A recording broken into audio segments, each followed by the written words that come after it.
So day 12 of prep series.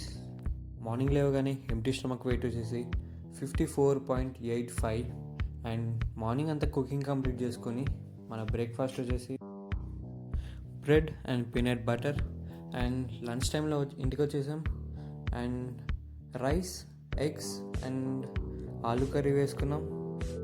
So అసలైతే మనం morning and afternoon rice తినాలి, but మనకి కొంచెం లేట్ అయింది కాబట్టి ఇన్స్టిట్యూషన్కి మనం తినలేదు. అండ్ ఈవినింగ్ వచ్చేసరికి మన వర్కౌట్ చెస్ట్, షోల్డర్, ట్రైసెప్ ఉంది అండ్ మనం రోజు ప్రోగ్రెసివ్ ఓవర్లోడ్ చేస్తున్నాం. అండ్ ఇది సెకండ్ వీక్ కాబట్టి మనం రెప్స్ పెంచుకున్నాం, లైక్ 15-14.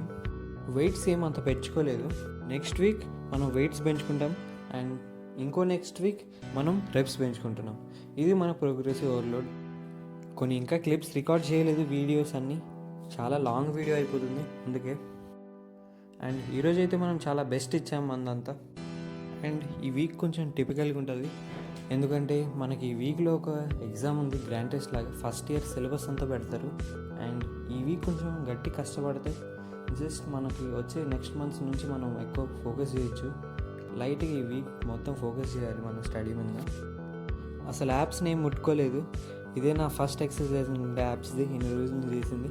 అండ్ ఇప్పటి నుంచి యాప్స్ది అయితే ఒక 3 days ఉంటుంది వర్కౌట్. అండ్ ఇంటికి వచ్చేసి మన లాస్ట్ మీల్ అయితే కుక్ చేసుకొని తినేసాం. సోయా ఎగ్స్ మధ్యలో గుర్తొచ్చింది, అందుకే సగం తిన్న ఎగ్. అండ్ ఇది మన లాస్ట్ మీల్, ఎప్పుడూ ఏడిపించే లాస్ట్ మీల్ మంది. అండ్ మన ఇంకో మీల్ బనానాస్ తిన్న మర్చిపోయాం అండ్ అది కూడా తినేసాం.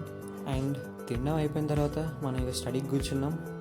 లాస్ట్లీ చిన్న మోటివేషన్ మనం చదువుకునే ముందు. అందుకే ఎడ్యుకేషన్ నెగ్లెక్ట్ చేయకూడదు అంటారు. Knowledge is divine. అంటే జ్ఞానం వైన్ లాంటిది, ఎంత తాగితే అంత బలం అన్నమాట. సో ఈ రోజుకింతే ఉంటా, బై, పీస్.